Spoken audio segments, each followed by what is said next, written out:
Iran न झुका था, न झुका है, न झुकेगा। और अब आगे की सुन लीजिए, ये मैं नहीं कह रहा हूं, आप नहीं कह रहे हैं, कोई मुस्लिम देश नहीं कह रहा है, कोई ईरान का समर्थक नहीं कह रहा है। अमेरिकी इंटेलिजेंस रिपोर्ट आपके सामने है दोस्तों। अमेरिकी इंटेलिजेंस रिपोर्ट में साफ बता दिया गया है कि अगर अमेरिका ईरान पर और बड़ा हमला करे तब भी ईरान की सरकार नहीं गिरेगी। अल्लाह अकबर, अल्लाह अकबर। ईरान की सरकार नहीं गिरेगी अगर और बड़ा हमला किया गया। और एक भी साइन नहीं दिख रहे हैं जिसमें यह पता चले कि ईरान में गवर्नमेंट के खिलाफ प्रदर्शन हो रहे हो। जो भी अमेरिका, इजराइल, मूसाद का प्रोपेगेंडा था सब फेल हो गया है। अमेरिकी इंटेलिजेंस रिपोर्ट ने ट्रंप के हाथ में रिपोर्ट रख दी है और मुंह काला कर दिया है कि मुन्ना अब चाहे और बड़े हमले कर लो। यानी एक बात साफ है, जो रजा गराफी ने हमला होने के वक्त कह दिया था, आज वो बात साबित हो गई, अमेरिका ने मान लिया। फिर से एक बात कह रहा हूं, चाहे आप ईरान के एक एक व्यक्ति को कत्ल कर दो, शहीद हो जाएगा ईरानी व्यक्ति, लेकिन घुटना नहीं टेकेगा, सर अमेरिका के आगे नहीं झुकाएगा। अरे सिर्फ ईरान के सुप्रीम लीडर 56 इंच के नहीं निकले, ईरान का 6 महीने का बच्चा भी 56 इंच की छाती रखता है। ईरान ने ऑफिशियली बताया है ऐलान करके कि हमने जो टैंकरों पर हमला किया, अमेरिका और अमेरिकी लिंक टैंकरों पर हमला किया, 26 अमेरिकी फौजी मारे गए हैं। अरब देश के बड़े बड़े नेता डोनाल्ड ट्रंप से नाराज हो गए हैं। नाराजगी की वजह यह है कि वो कह रहे हैं कि ये जंग डोनाल्ड ट्रंप नेतन्याहू के लिए लड़ रहा है और ये सब कुछ प्लान जब किया जा रहा था तो हमको बताया भी नहीं। रिजल्ट में आज हम अरब पर ही ड्रोन और मिसाइल्स गिर रहे हैं। ईरान ने बड़ा गेम कर दिया है। ईरान ने गेम ये किया कि चाइना के स्ट्रेट ऑफ हॉर्मुज से जहाज निकलने दे रहा है, उन जहाजों को सिर्फ निकलने दे रहा है जिन जहाजों ने अपने ट्रैकर में लिखा है कि हम चाइना के हैं। ये जो जहाज है इसका ताल्लुक चीन से है। ईरान चालाक है, ईरान देख भी रहा है कि हाँ, कुल मिला के ये है कि जो टैंकर चीन के हैं उनको स्ट्रेट ऑफ हॉर्मुज से जाने दे रहा है और उन जहाजों को जाने दे रहा है, उन समुद्री टैंकरों को जाने दे रहा है जिन पर अमेरिका ने पाबंदियां लगाई थी। अल्लाह अकबर। इसे कहते हैं भाई जंग। 3 दिन पहले बताया था मैंने, गोदी मीडिया अब चीख रहा है। 3 दिन पहले बता दिया था मैंने कि जॉर्डन में अमेरिका का 3rd एयर डिफेंस सिस्टम का रडार तबाह हुआ है। भाई वो 22,000 करोड़ रुपए का है, 22,000 करोड़, जिसे वो जल्दी जल्दी रिप्लेस करने की कोशिश कर रहा है, लेकिन इंशाल्लाह कर नहीं पाएगा। अब वो समझिए कि वो कितना खास है, कितनी बड़ी चोट पहुंची है अमेरिका को। वो 3rd एयर डिफेंस सिस्टम के रडार सिर्फ अमेरिका के पास 7 हैं। 7 में से एक ईरान ने ही तबाह कर दिया है। जो कह रहे हैं कि ईरान के लॉन्चर खत्म हो गए, हथियार खत्म हो गए, ईरान कमजोर है, यही मेरे दोस्तों, अमेरिका का सबसे मजबूत एयर डिफेंस सिस्टम का रडार तबाह कर दिया। 22,000 करोड़ रुपए का है। परेशान है अमेरिका की, ये शुरू कर दिया।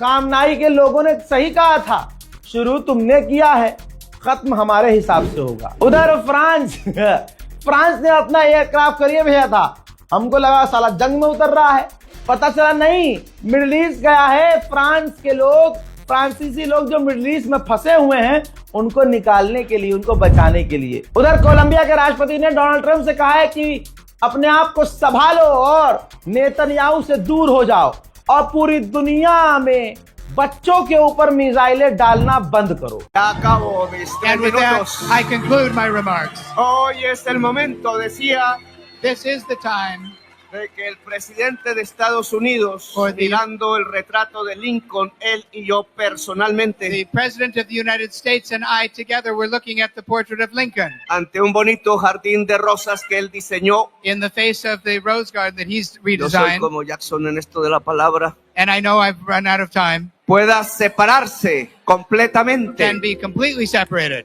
de quien lo lleva a él y a la humanidad a un abismo. from that which is taking him and humankind to an abyss. Separarse de Netanyahu es necesario. It's बमुश्किल Dubai का airport चालू हुआ तो Dubai में फंसे लोग ऐसे भाग रहे हैं जैसे अब उनको आना नहीं, गुनाह कर दिया उन्होंने बेचारों ने। ईरान की मिसाइल और ड्रोन का खौफ पूरे मिडिल ईस्ट में नजर आ रहा है। 没网了，没网了，网很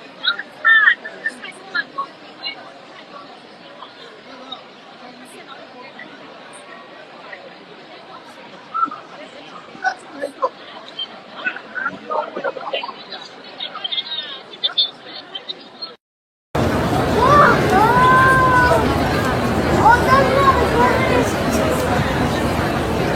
真的太多了，都太多了，电脑里面。 भैया बर्तानिया के अखबार ने भी ट्रंप के मुंह पे मूत दिया।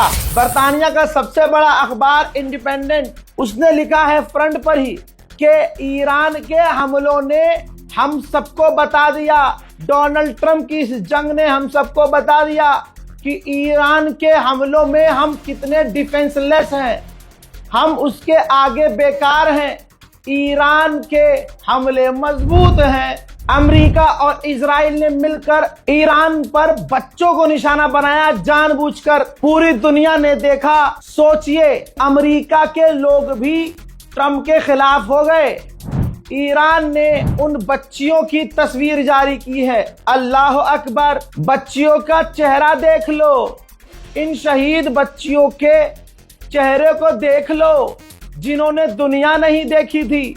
इनको पता नहीं था कि जंग होती क्या है, इनको पता नहीं था कि अमेरिका ने हम पर हमला करना क्यों है। दोस्तों, कितनी बच्चियों की जिंदगी तबाह की है। 170 बच्चियों को कत्ल किया है।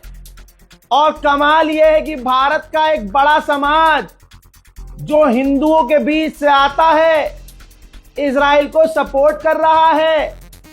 यहां तक कि गोदी मीडिया अमेरिका के, इजराइल के इस बच्चों के, ईरानियन बच्चों के नरसंहार पर खुश हो रहा है। मुसलमानों के कौम से निकली हुई एक गंदी नस्ल की नाजायज पड़ोस की औलाद, जिनके सामने हैवान भी इंसान लगे, नाम रूबिका लियाकत, वो 170 बच्चियों की मौत पर जस्टिफाई कर रही है, उनकी मौत को जस्टिफिकेशन दे रही है। अल्लाह अकबर। लेकिन भारत का मुसलमान इतनी भी औकात नहीं रखता कि रूबिका लियाकत पर जाकर एफआईआर करे। एक प्रदर्शन आज तक मुसलमानों ने रूबिका लियाकत के खिलाफ नहीं किया कि यह मुसलमान नाम इस्तेमाल करके मुसलमानों के खिलाफ ये एजेंडा चलाती है। मुसलमान बच्चियों का कत्लेआम हो गया और ये जस्टिफाई कर रही है। नहीं निकला। अच्छा, तो कौन निकला? 160 बच्चियां जिनकी उम्र 7 साल से 12 साल के बीच में थी, उस स्कूल को बॉम्ब करके इस अमेरिका ने नेस्तनाबूद किया है। और उस एक हमले ने, सुनिए अब मैडम, आप मेरे सब्र का इम्तिहान आप सुनिए पहले मेरी बात को। आप जैसे सुनिए लोग, पहले मेरी बात को। आप क्या जैसे करें लोग हम? घर में दुबक क्या कर करें बैठे हम? रहते हैं। क्या सही जब था? ईरान में वही सही 7 था या साल की गलत? छोटी बच्चियों को बुर्का ना पहनने ये पर मत खून-उजार कर दिया करो। जाता था। Shut up, sir! Shut up! Iran मैं जामिनी का नाम जानते हैं? अरे मुर्दा मुसलमानों, अरे तुमको कौन कह रहा कानून? अबे भैया, कानून के जरिए तो लड़ो। हमारी कौम में कोई वकील नहीं है क्या? मुसलमानों में कोई कम वकील हैं? लेकिन हमारी कौम के वकील भी, भाई क्या कहें, क्या वो बोल दूंगा सच तो उनको भी बुरा लग जाएगा। करना कुछ नहीं है। कहां गई तंजीमें, कहां गई अंजुमनें, कहां गई ये मातमी दस्ते, कहां गए सुन्नी संगठन, कहां गए शिया सुन्नी संगठन, कहां गई इनकी कमेटियां? कोई बच्चियों के नरसंहार पर जो टुकड़ों में बढ़ गई, मैं फोटो नहीं लगा सकता, मेरे पास है, जो बच्चियों की आते बाहर आ गई, सर धड़ से अलग हो गए, ऐसी बच्चियों के नरसंहार पर रूबिका लियाकत जस्टिफाई कर रही है कि नहीं नहीं, ईरान में तो सुप्रीम लीडर ये करता था, ईरान में तो ये, अबे तू नंगी घूम यहां, अरे तू बिल्कुल नंगी घूम, तुझे कोई मना नहीं करेगा।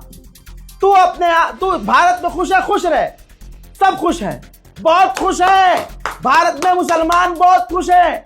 लेकिन तू ये जो 170 बच्चियों के कत्लेआम पर जस्टिफाई कर रही है उनकी मौत को कि मरे हैं तो सही हुआ है। अल्लाह को कहां मुंह दिखे? तेरी भी तो बच्ची है, तेरी भी तो बेटी है। अरे लानती औरत, तू कैसी मां होगी?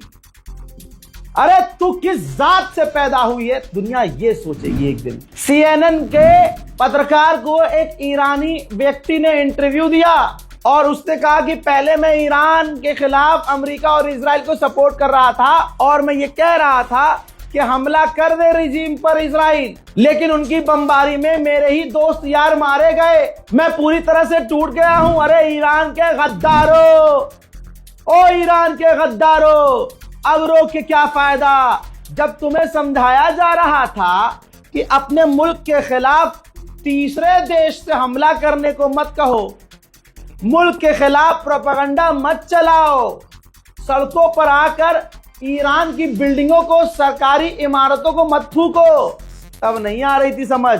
गांजा और अफीम फूक कर हाथ में बंदूक लेकर गोलियां चला रहे थे ना, अब तो। मेरे दोस्तों, इस रिपोर्ट को शेयर कीजिएगा, हमारे चैनल रजाग्राफी अनस्क्रिप्टेड यूट्यूब पर सब्सक्राइब जरूर कीजिएगा। फिलहाल के अपडेट में इतना ही। जय हिंद।